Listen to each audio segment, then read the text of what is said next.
Hello everyone, मेरे channel में आप सबका स्वागत है। आज मैं आपको एक के ड्रामा एक्सप्लेन करूंगी जिसका नाम है अनकंट्रोलेबली फॉन्ड। इस ड्रामा की स्टोरी शिन जुन योंग और नोएल की है। जब वो दोनों यंग थे तब वो एक दूसरे से प्यार करते थे, पर कुछ चीज़ों की वजह से वो दोनों अलग हो गए। और अब जुन योंग एक सुपरस्टार है और नोएल डॉक्यूमेंट्रीज की प्रोड्यूसर डायरेक्टर है। और काफ़ी सालों के बाद वो दोनों बाय चांस मिलते हैं और जुन योंग के दिल में भी नोएल के लिए फीलिंग्स थी, पर क्या वो फिर से रिलेशनशिप में आ पाएंगे वो हम आगे वीडियो में देखेंगे। तो चलिए शुरू करते हैं। ड्रामा की स्टार्ट जुन योंग की ड्रामा की शूटिंग से होती है, जिस सीन में उसे मरना था, पर वो लास्ट में रुकता है और कहता है कि वो ऐसे नहीं मरना चाहता।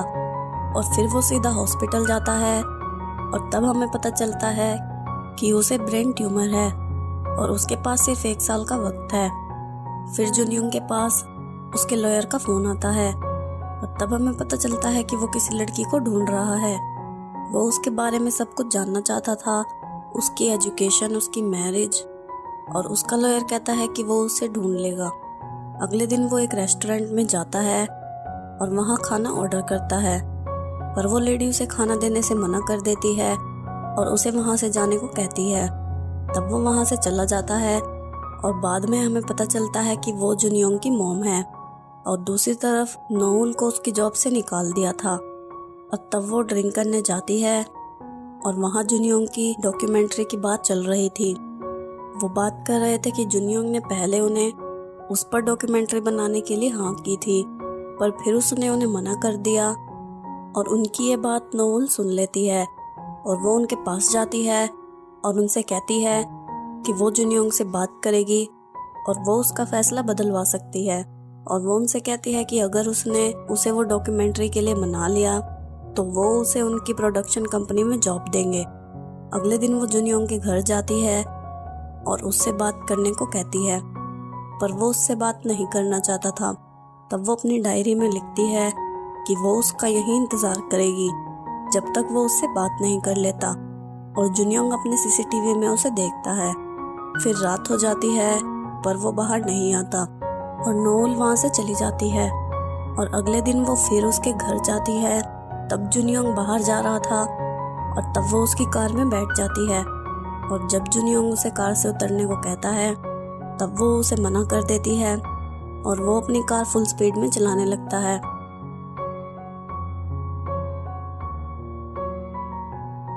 और फिर वो उसे वहाँ छोड़कर और उसे कुछ पैसे देकर वहाँ से चला जाता है। और तब वो रेडियो चलाता है जिस पर एक लेडी के एक्सीडेंट की न्यूज़ आ रही थी, जिसका एक्सीडेंट एक ट्रक से हुआ था। और वो वहाँ वापस जाता है पर नोएल उसे कहीं नहीं मिलती। फिर वो उसे ढूंढने जाता है और तभी उसके पास उसके लॉयर का फोन आता है और वो उसे बताता है कि उसे वो लड़की मिल गई है। और जुन योंग कहता है कि उसे भी। और फिर वो नोएल के पास जाता है और उसे कहता है कि क्या उसने उसे नहीं पहचाना। और वो कहती है कि उसे सब जानते हैं क्योंकि वो एक स्टार है। पर वो उससे दोबारा पूछता है और वो कहती है कि उसे पता है। फिर हम 2006 का सीन देखते हैं जब वो दोनों हाई स्कूल में थे। नोएल के डैड का एक तोबोकिक का स्टॉल था और जुन योंग को 10 दिन के लिए सस्पेंड कर दिया था। और तब उसकी मॉम प्रिंसिपल के पास जाती है और उसे बताती है कि उसने उस लड़की की हेल्प की जिसको वो लड़के बुली कर रहे थे, पर उस लड़की ने अपना स्टेटमेंट बदल दिया था क्योंकि वो लड़के रिच थे और उन्होंने उसकी फैमिली को पैसे दिए थे। फिर जुन योंग उन लड़कों के पास जाता है और फिर से उन्हें मारता है और फिर वो उसकी रिपोर्ट पुलिस में करते हैं। और तब वहाँ उसकी मॉम का फ्रेंड उसे छुड़वाने आता है और वो वहाँ उसके डैड की बात करता है क्योंकि जुन योंग को ये लगता है कि उसके डैड मर चुके हैं। पर उसकी मॉम का फ्रेंड उसे गलती से उसके डैड के बारे में बता देता है। वो उसे बताता है कि उसका डैड एक फेमस प्रोसिक्यूटर है और उसकी मॉम के प्रेग्नेंट होने से पहले उनका ब्रेकअप हो गया था। और उसके डैड को जुन योंग के बारे में कुछ नहीं पता क्योंकि उसकी मॉम ने कभी उसे कुछ नहीं बताया। और फिर नोएल जुन योंग के पास जाती है और उससे कहती है कि जब से उसने उसकी फ्रेंड को रिजेक्ट किया है तब से उसने खाना, सोना और स्कूल जाना छोड़ दिया है।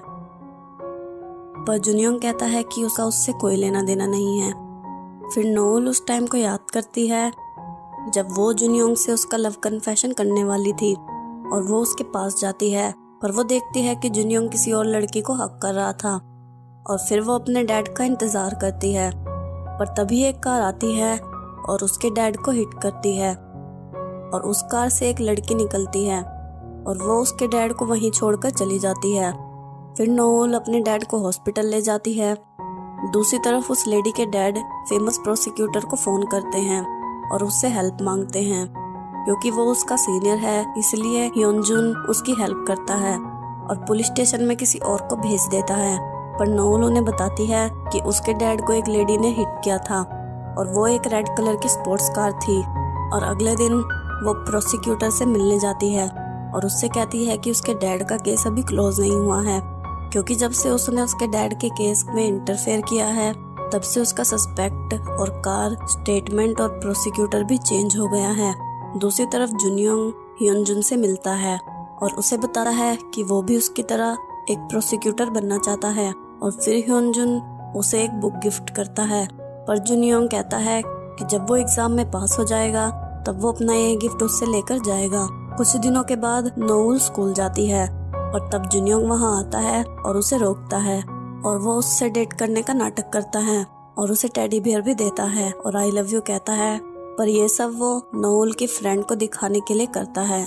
फिर नोल के डैड की डेथ हो जाती है और तब जुनयोंग को पता चलता है कि वो अपने ब्रदर के साथ कहीं चली गई है, क्योंकि उसके फादर पर बहुत सारा लोन था। और फिर वो उसका नंबर डायल करता है पर उसका फोन भी बंद था और ऐसे ही काफी टाइम बीत जाता है और एक दिन जुनयोंग के पास नोल का फोन आता है।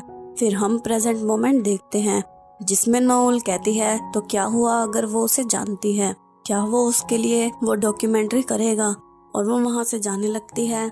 पर तभी वो बेहोश होकर गिर जाती है। इस वीडियो में इतना ही गाइज। वीडियो अच्छी लगी हो तो चैनल को सब्सक्राइब और वीडियो को लाइक कर दो। अन्यंग एवरीवन।